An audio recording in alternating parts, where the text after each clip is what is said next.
आज का हमारा टॉपिक है वस्तु एवं सेवा कर अर्थात GST, goods and service tax. हम इस पर उन्हीं तथ्यों की चर्चा करेंगे जो तथ्य एग्जाम में पूछे जा सकते हैं।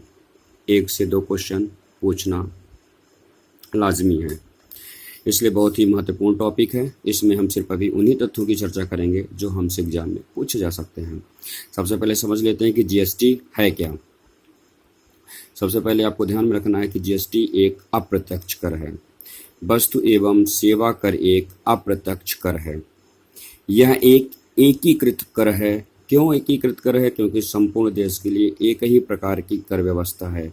यद्यपि अभी यह व्यवस्था जम्मू कश्मीर में लागू नहीं हो पाई है, फिर भी यह एक एकीकृत कर है जो वस्तुओं और सेवाओं दोनों पर आरोपित होगा। वस्तु पर भी लगाया जाएगा और सेवा पर भी लगाया जाएगा। इसलिए पहले जो अलग से सर्विस टैक्स लिया जा रहा था, अब वह अलग से नहीं लिया जाएगा। इसके लागू होने से पूरा देश एकीकृत बाजार में परिवर्तित हो जाएगा और जो पहले 17 प्रकार के टैक्स और 23 प्रकार के सेस या उपकर लगाए जा रहे थे, अब वो सभी जीएसटी में ही समाहित हो जाएंगे।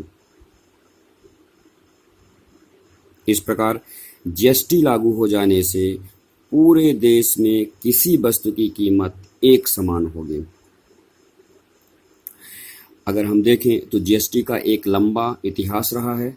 17 वर्ष के इंतजार के बाद 1 जुलाई 2017 को जीएसटी जम्मू कश्मीर को छोड़कर संपूर्ण देश में लागू किया गया। अगर हम विश्व परिदृश्य की बात करें तो 1954 में फ्रांस में पहली बार जीएसटी लागू किया गया।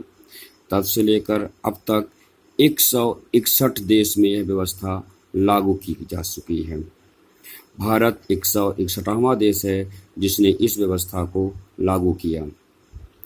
भारत में जो जीएसटी का मॉडल है वो ड्यूल मॉडल है, जो कि कनाडा के तर्ज पर अपनाया गया। अब हम देखते हैं कि जीएसटी आने के बाद किस तरह से परिवर्तन होगा। इसको सरल शब्दों में समझने का प्रयास करते हैं। अगर हम देखें तो जीएसटी लागू होने के पहले, मतलब 1 जुलाई 2017 से पहले 17 प्रकार के टैक्स और 23 प्रकार के सेस या उपकर लग रहे थे। अब ये सब एक ही प्रकार के कर, जिसको हम जीएसटी कह रहे हैं, इसमें समाहित हो जाएंगे। पहले टैक्स पर टैक्स लगाए जा रहे थे, अब टैक्स पर टैक्स की व्यवस्था खत्म हो चुकी है। पहले हर टैक्स का अलग अलग रिटर्न फाइल करना होता था, अब बस एक टैक्स का रिटर्न फाइल करना होगा। राज्यों के 1150 चुंगी बैरियर की व्यवस्था थी, अब ये सभी प्रकार के बैरियर समाप्त कर दिए गए हैं।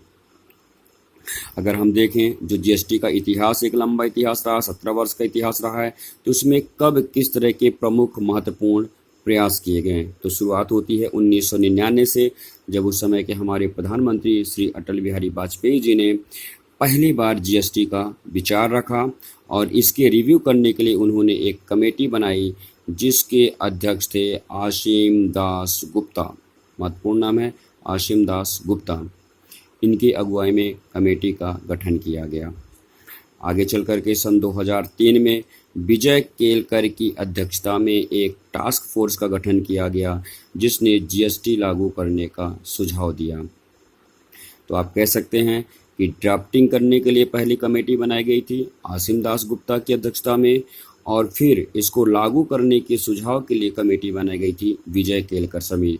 तो इस प्रकार से जीएसटी जो है विजय केलकर समिति की अनुशंसा पर लागू की गई। 2006 जब मनमोहन सिंह जी की सरकार थी, उस समय वित्त मंत्री थे पी चिदम्बरम। इन्होंने पहली बार अपने बजट भाषण में इस व्यवस्था को लागू करने का जिक्र किया था।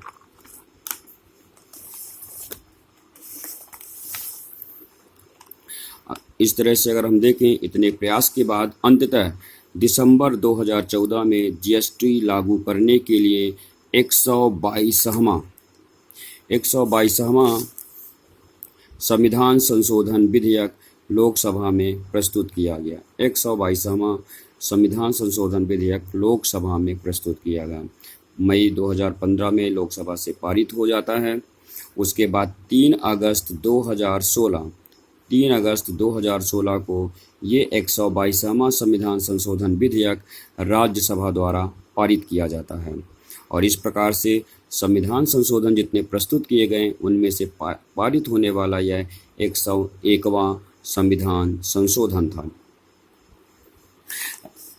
चूँकि यह संविधान संशोधन विशेष प्रक्रिया के द्वारा संभव था, इसलिए इसमें आधे से अधिक राज्यों की सहमति की भी आवश्यकता थी और यह सहमति सबसे पहले प्रदान की असम राज्य ने।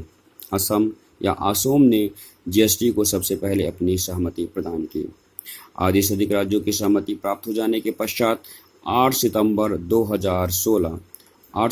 2016 को राष्ट्रपति प्रणब मुखर्जी जी ने भी इस पर अपने हस्ताक्षर कर दिए और यह मूर्त रूप में सामने आ गया। अब ज़रूरत थी इसको कार्य रूप देने की, मूर्त रूप देने की। इसके लिए संविधान के अनुच्छेद 279A में संशोधन किया गया और उसके लिए जीएसटी परिषद का गठन किया गया। जीएसटी परिषद वह परिषद है जो पूरे देश में वस्तु और सेवाओं की एक समान दर का क्रियान्वयन करेगी। पूरे देश में वस्तु और सेवाओं की एक समान दर का क्रियान्वयन करेगी।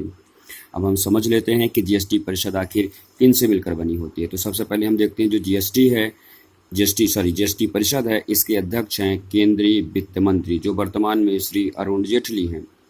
इनके सदस्य जो होंगे केंद्रीय वित्त मंत्रालय के अन्य प्रभारी राज्य मंत्री होंगे और सभी राज्यों के वित्त मंत्री या राज्य सरकार द्वारा नामित अन्य कोई मंत्री इसके सदस्य हो सकेंगे। इनमें जब कोई प्रस्ताव इस परिषद के समक्ष लाया जाएगा और उसमें असहमति बनने पर प्रस्ताव स्वीकृति हेतु आवश्यक मत जो होंगे वो 3/4 होंगे।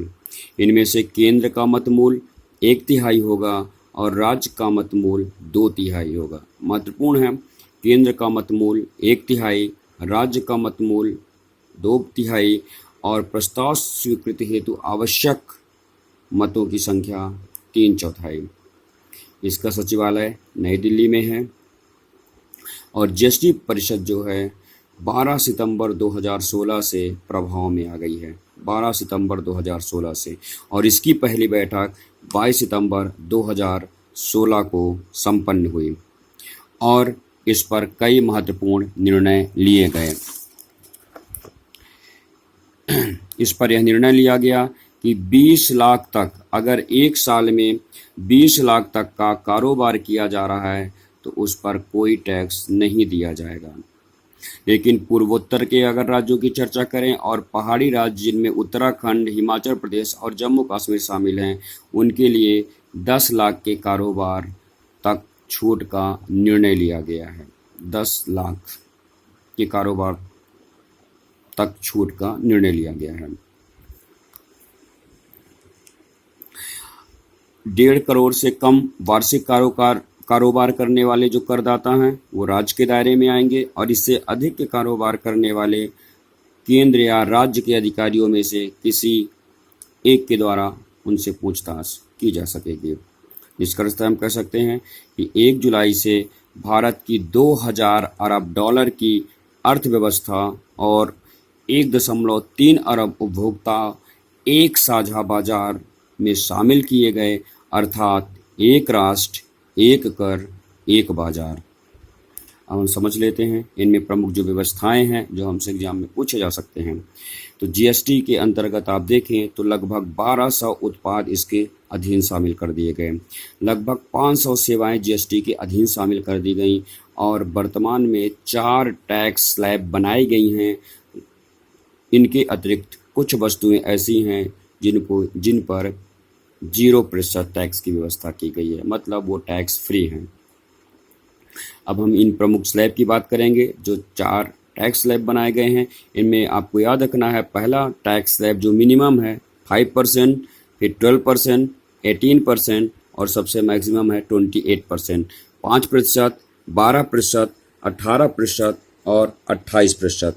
अब अगर हम देखें 5% के अंतर्गत लगभग 263 वस्तुएं रखी गई हैं, 12% के अंतर्गत लगभग 242 वस्तुएं रखी गई हैं, 18% के अंतर्गत लगभग 453 वस्तुएं रखी गई हैं और 28% के अंतर्गत लगभग 228 वस्तुएं रखी गई हैं।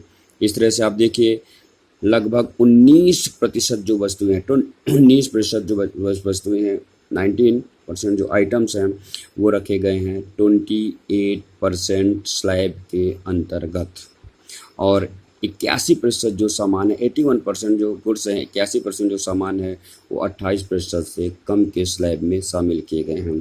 तो ये 4 टैक्स स्लैब हो गए, 5%, 12%, 18% और 28%।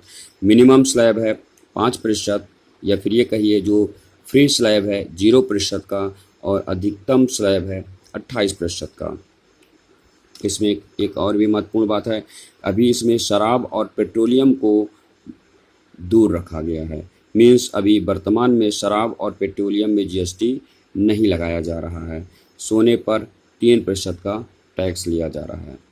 तो इस प्रकार से ये महत्वपूर्ण फैक्ट है, बाकी इसकी डिटेल में चर्चा हम नेक्स्ट क्लास में करेंगे।